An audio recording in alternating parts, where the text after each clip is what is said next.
नमस्कार दोस्तों, मैं पवन कुमार मेरे चैनल पवन स्टडी पर आपका स्वागत करता हूं। जैसा कि अपने राजस्थान हाई कोर्ट चतुर्श्रेणी भर्ती के लिए कक्षाएं चल रही है, तो इसमें हम पढ़ रहे थे राजस्थान के प्रमुख मेले।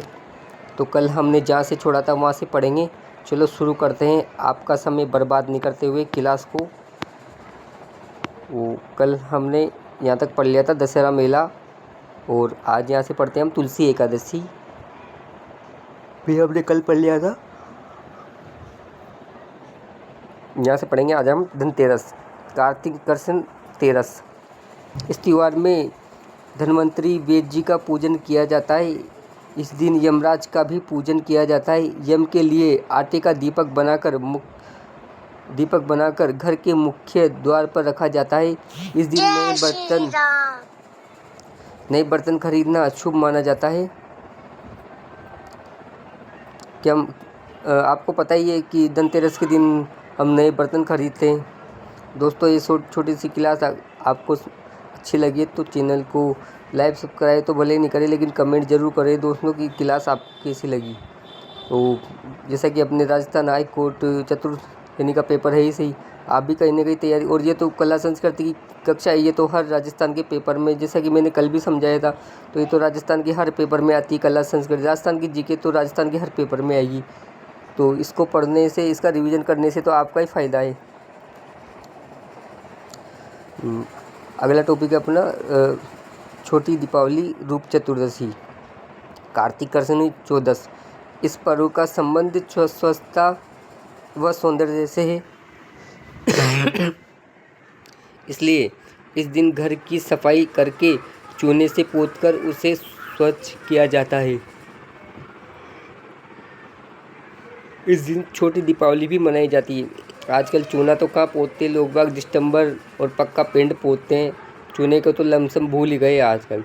लेकिन दोस्तों, पहले पुराने ज़माने में जब पूजा की जाती थी माता लक्ष्मी जी की, जो आलमारी होती थी जहाँ माता लक्ष्मी जी की प्रतिमा रखी जाती थी, उस आलमारी को चूने से पोता जाता था। वो आज भी कई गांव के घरों में ये परंपरा चालू है। बाकी शहर में तो ये परंपरा पूरी तरह ख़त्म हो चुकी है चूने वाली। और इसमें कह रखा है कि चूने से पोतकर उसे स्वच्छ किया जाता है। तो चूने से पुताई करते ही वो पवित्र हो जाती है एकदम। दीपावली कार्तिक अमावस्या, यह हिंदुओं का सबसे बड़ा त्यौहार है। इस दिन भगवान राम 14 वर्ष का वनवास पूर्ण करके अयोध्या लौटे थे। यह पर्व लक्ष्मी का उत्सव है। विक्रम संवत का प्रारंभ भी इसी दिन से माना जाता है। यह आर्य समाज के संस्थापक महर्षि दयानंद व भगवान महावीर का निर्वाण दिवस भी माना जाता है। तो इस दिन क्या हुई थी कि महर्षि दयानंद और भगवान महावीर दोनों की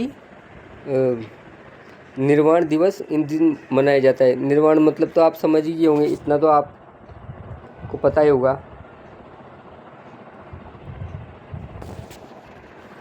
इस दिन वैश्य लोग अपने अपने बही खाते बदलते हैं और वर्ष भर की लाभ हानि का विवरण तैयार करते हैं। इस दिन घर, दुकानों व शहरों को खूब सजाया जाता है। सभी लोग नए कपड़े पहनते हैं, मिठाइयाँ बनाई जाती है।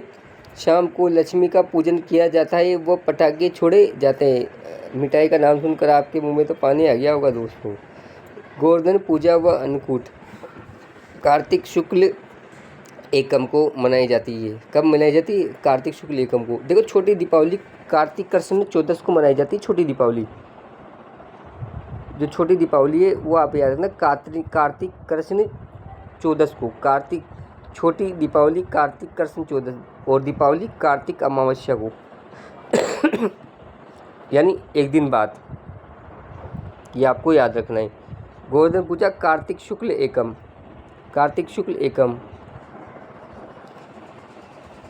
गोवर्धन पूजा के दिन क्या होता है? इस त्यौहार में प्रभात के समय गौ के गोबर से गोवर्धन की पूजा की जाती है। वह 56 प्रकार के पकवान उसे बने अन्नकूट से मंदिर में भोग लगाया जाता है। 56 भोग जिसे बोलते हैं, क्या बोलते हैं जिसे? 56 भोग। क्या बोलते हैं? 56 भोग।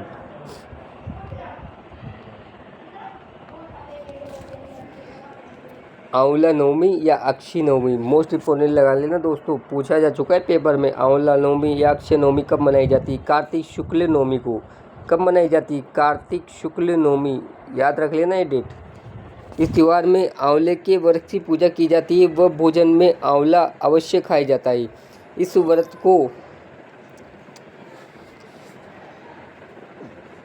को करने से व्रत, पूजन, तर्पण आदि का फल अक्षय हो जाता है, इसलिए इसे अक्षय नवमी भी कहते हैं। क्या कहते हैं इसे? अक्षय नवमी। क्या कहते हैं इसे? अक्षय नवमी। तो अब आप पेपर में ये अगर आ जाए प्रश्न, अक्षय नवमी किसे कहते हैं, तो आंवला नवमी को अक्षय नवमी कहा जाता है। या और एक चीज़ है दोस्तों, इसमें आपको ये तर्पण का मतलब पता है कि तर्पण क्या होता है? हाँ, वो तर्पण होता है दोस्तों, जब अपने बुजुर्ग जब शांत हो गए थे तो घर में किसी ब्राह्मण को बुला के तर्पण प्रक्रिया करता है वो, घर में बुला के। तो एक बर्तन में, खाली बर्तन लेता है वो बारात, और उसमें जल भरवा कर वो प्रक्रिया की जाती है। तो उससे क्या है कि अपने बड़े बुजुर्गों की आत्मा को शांति मिलती है तर्पण वाली प्रक्रिया से। आप रेगुलर मेरे साथ क्लास में रहो, सब चीज़ समझा, एक चीज़ समझा में आ जाएगी आपके, एक चीज़। देखो दोस्तों, अपन जो मैटर कर रहे हैं ना, वो राजस्थान उच्च न्यायालय ग्रुप डी लिखित परीक्षा के लिए कर रहे हैं, ना कि फालतू मैटर। अगला है अपना देव उठनी 11, जिसे अपन कार्तिक शुक्ल 11 को बोलते हैं। देव उठनी 11 कब आती है? कार्तिक शुक्ल 11 को। इसे प्रबोधिनी एकादशी भी कहते हैं। इस दिन भगवान विष्णु 4 माह तक निद्रावस्था में रहने के बाद जागते हैं। इस दिन से ही समस्त मांगलिक कार्य प्रारंभ हो जाते हैं। प्रातःकाल स्नान करके घर के आंगन में चौक पूरा कर भगवान विष्णु के चरणों को कलात्मक रूप से अंकित करते हैं। भगवान विष्णु की कदम पुष्पों तथा तुलसी की मंजरियों द्वारा पूजा की जाती है तथा मंगल कामना की जाती है। देखो, देव उठनी 11 पर गांव में एक तो वो गन्ने खड़े कर लेते हैं, फिर देव उठाते हैं, चारों तरफ घूमते हैं, तो इस तरह की प्रक्रिया होती है। आपने देखा होगा, गांव के जो में रहते हैं वो तो समझ गए होंगे। शरद पूर्णिमा इसे बोलते हैं, इसे कब आती है? आश्विन पूर्णिमा। आश्विन पूर्णिमा, शरद पूर्णिमा, आश्विन पूर्णिमा। इसे राम पूर्णिमा भी कहते हैं। क्या कहते हैं इसे? राम पूर्णिमा। ज्योतिषियों के अनुसार संपूर्ण वर्ष में केवल इसी दिन चंद्रमा पोषण कलाओं से परिपूर्ण होता है। इस दिन व्रत किया जाता है। करवा चौथ, कार्तिक कृष्ण चतुर्थी, मोस्ट लगा लेना दोस्तों। करवा चौथ कब मनाई जाती है? कार्तिक कृष्ण चतुर्थी को। कार्तिक करवा, कार्तिक करवा, कार्तिक करवा, 2-3 बार बोलोगे याद हो जाएगा। कार्तिक कृष्ण चतुर्थी, शुक्ल मत कर देना दोस्तों, वहाँ कार्तिक शुक्ल चतुर्थी मत कर देना दोस्तों, पहले बता रहा हूँ। कार्तिक कृष्ण चतुर्थी। करवा चौथ कब मनाई जाती है? कार्तिक कृष्ण चतुर्थी। करवा चौथ कब मनाई जाती है? कार्तिक कृष्ण चतुर्थी। करवा कार्तिक चतुर्थी, करवा कार्तिक चतुर्थी, बस। कृष्ण चतुर्थी, कृष्ण चतुर्थी। देखो, करवा भी कैसे आ रहा है, कार्तिक भी कैसे आ रहा है, कृष्ण भी कैसे आ रहा है बस लास्ट में आपको चौथ जोड़ना है, बस। ये शुक्ल तो आपको लगाना ही नहीं है, भूल के भी, बस। अब दोस्तों, अब हम पढ़ेंगे मुस्लिमों के प्रमुख पर्व एवं त्यौहार। इस्लाम धर्म के प्रवर्तक पैगंबर हजरत मोहम्मद थे। मुस्लिम संप्रदाय प्रमुख रूप से निम्न त्यौहार उल्लासपूर्वक मनाया जाता है दोस्तों, तबीयत ख़राब होने के कारण भी मैं आपकी क्लास ले रहा हूँ, क्योंकि अपने पेपर नज़दीक है और पढ़ना बहुत ज़रूरी है। मुहर्रम, देखो मुहर्रम यह मुसलमानों के हिजरी सन का पहला महीना होता है। इस माह में हजरत मोहम्मद साहब के नवासी हजरत इमाम हुसैन ने सत्य और इंसाफ के लिए जुल्म के सितम से लड़ते हुए करबला के मैदान में शहादत पाई थी। लेकिन धर्म विरोधियों के आगे सिर नहीं झुकाया था। उन्हीं की याद में मुहर्रम मनाया जाता है। इसी दिन ताजिए निकाले जाते हैं। इन ताजियों को करबला के मैदान में दफन कर दिया जाता है।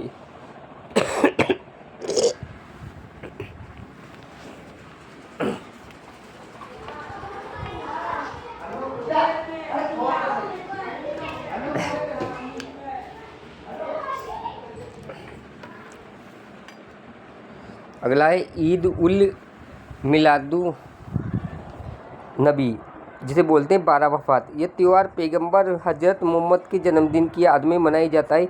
मोहम्मद साहब का जन्म 570 ईस्वी में मक्का सऊदी अरब में हुआ। ये आपको तिथि याद रखनी है दोस्तों कि मोहम्मद साहब का जन्म 570 ईस्वी में मक्का सऊदी अरब में हुआ। मक्का मदीना आप जाते हैं ना ये करने उधर, तो वहीं है वो सऊदी अरब।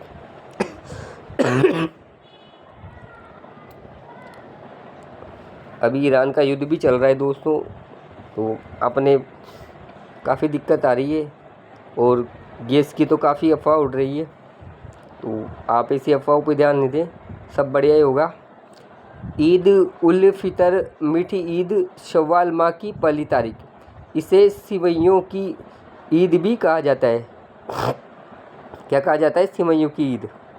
मुस्लिम बंधु रमज़ान के पवित्र माह में 30 रोज़ तक रोज़े करने के बाद शुक्रिया के तौर पर इस त्यौहार को मनाते हैं।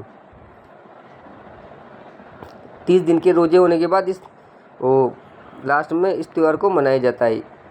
ईद उल जुहा बकरा ईद, मुस्लिम धर्म में यह कुर्बानी का त्यौहार है जो पैगंबर हज़रत इब्राहीम द्वारा अपने लड़के हज़रत इस्माइल की अल्लाह को कुर्बानी देने की स्मृति में मनाया जाता है। इस दिन मुस्लिम प्रतीक के रूप में बकरे की कुर्बानी देते हैं।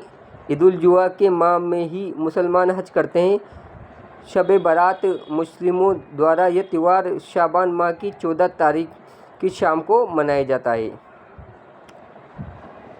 मुस्लिमों के प्रमुख उर्स महोत्सव, गरीब नवाज अजमेर ख्वाजा मोइनुद्दीन चिश्ती की मृत्यु की बरसी के रूप में रजब की 1 तारीख से ख्वाजा का उर्स मनाया जाता है। ये तिथि आपको याद रखनी है दोस्तों, रजब की 1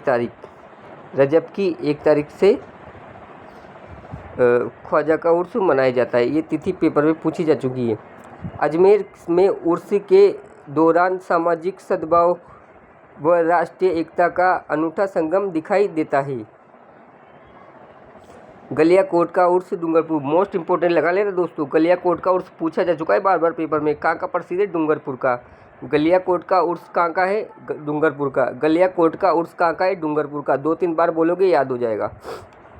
माही नदी के निकट स्थित गलियाकोट दाऊदी बोरो का प्रमुख तीर्थ है। मोस्ट लगा लेना, किसका तीर्थ है? दाऊदी बोरो का। किसका तीर्थ है? दाऊदी बोरो का। यहाँ फखरुद्दीन पीर की मजार है। यहाँ प्रतिवर्ष उर्स आयोजित किया जाता है।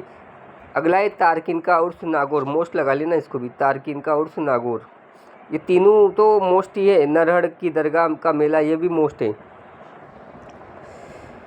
तारकिन का उर्स नागौर में सूफियों की चिश्ती शाखा के संत काजी हमीमुद्दीन नागौरी की दरगाह है, जहाँ अजमेर के बाद सबसे बड़ा उर्स भरता है। अजमेर के बाद सबसे बड़ा उर्स यहीं भरता है नागौर में, जहाँ का है हमीमुद्दीन नागौरी की दरगाह है। नरहड़ की दरगाह का मेला झुंझुनू जिले के नरहड़ गांव में हजरत हाजी शक्कर बादशाह की दरगाह है, जो शक्कर पीर बाबा की दरगाह के नाम से प्रसिद्ध है। यहाँ कृष्ण जन्माष्टमी के दिन वैशाख मेला लगता है। क्या लगता है? कृष्ण जन्माष्टमी के दिन वैशाख मेला यहाँ लगता है। यहाँ किसकी दरगाह है? हजरत हाजी शक्कर बादशाह की। तो दोस्तों प्रश्न कैसे बनेगा? अब मैं प्रश्न बताता हूँ। प्रश्न बनेगा कि फखरुद्दीन की मजार कहाँ है? तो आपको ऑप्शन दे देगा गलियाकोट, तारकिन या अजमेर। 3-4 ऑप्शन आपको गलत फिर आगे दे देगा इसमें से। इस तरह से प्रश्न बनेगा। तो आपको डायरेक्ट ये याद रखना है कि फखरुद्दीन की मजार गलियाकोट डूंगरपुर में। कहाँ है? गलियाकोट का और डूंगरपुर में। वहाँ आपको ऑप्शन में से देगा कि फखरुद्दीन की मजार कहाँ है, डूंगरपुर, दूसरा दे देगा नागौर, तीसरा दे देगा झालावाड़, चौथा कुछ भी दे देगा अजमेर। तो आपको क्या करना है कि फखरुद्दीन की मजार गलियाकोट का उर्स पड़ता है जहाँ डूंगरपुर में। कहाँ है फखरुद्दीन की मजार? गलियाकोट का उर्स डूंगरपुर में। फखरुद्दीन की मजार गलियाकोट। देखो फखरुद्दीन से याद रखना कि फखरुद्दीन गलियाकोट और डूंगरपुर, बस ये फखरुद्दीन, गलियाकोट और डूंगरपुर, ये तीनों ऐसे याद रख लेना आप। और अगली आपको इसमें से पूछेगा कि काजी हमीमुद्दीन नागौरी की दरगाह कहाँ है?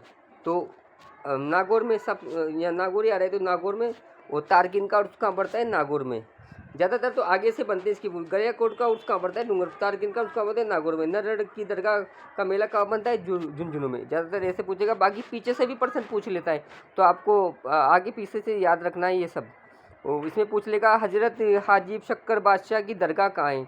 तो आपको झुंझुनू करना है। फिर शक्कर बादशाह की जगह झुंझुनू में। सिख समाज के पर्व, अगला है अपना सिख समाज के पर्व।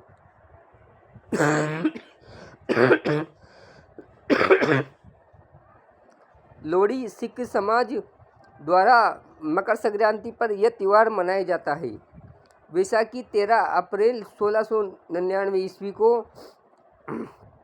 10वें गुरु गोविंद सिंह ने आनंदपुर साहिब रोपड़ पंजाब में खालसा पंथ की स्थापना की थी। तभी से 13 अप्रैल को यह त्यौहार मनाया जाता है। गुरु नानक जयंती, गुरु नानक सिख धर्म के प्रवर्तक थे। इनकी जयंती कार्तिक पूर्णिमा को बड़े धूमधाम से मनाया। इनकी तिथि याद रख लेना दोस्तों बस। गुरु नानक जयंती कब आती? कार्तिक पूर्णिमा को। कब आती? कार्तिक पूर्णिमा को।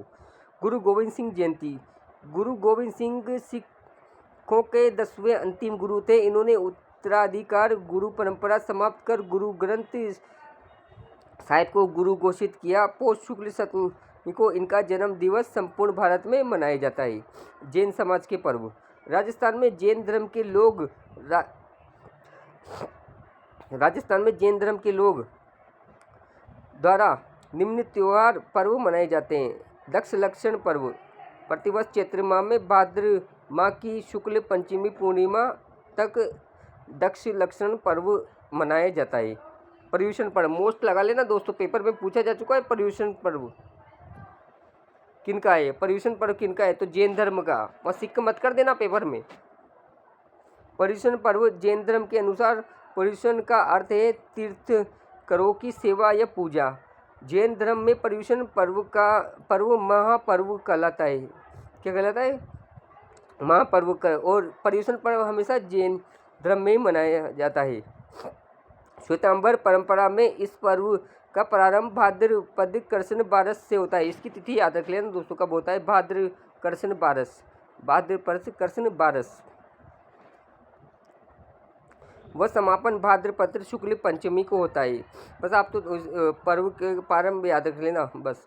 भाद्रपद पूर्णमासी का अंतिम दिन संवत्सरी पर्व मनाया जाता है।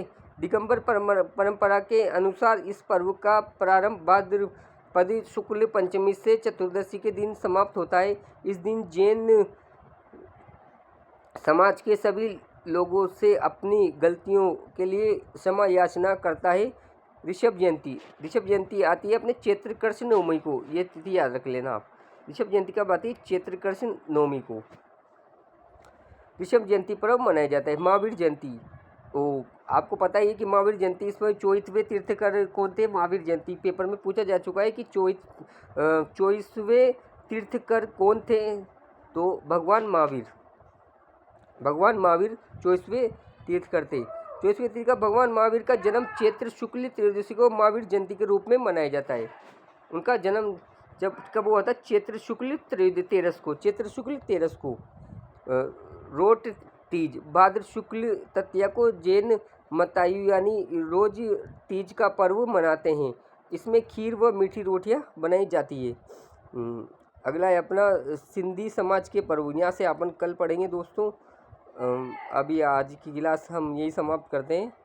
वही आशा करता हूँ कि क्लास आपको अच्छी लगी होगी। अच्छी लगी तो कमेंट जरूर करें, लाइक सब्सक्राइब भले ही नहीं करें, कमेंट जरूर करें कैसी लगी। चलो क्लास को ही समाप्त करते हैं। धन्यवाद।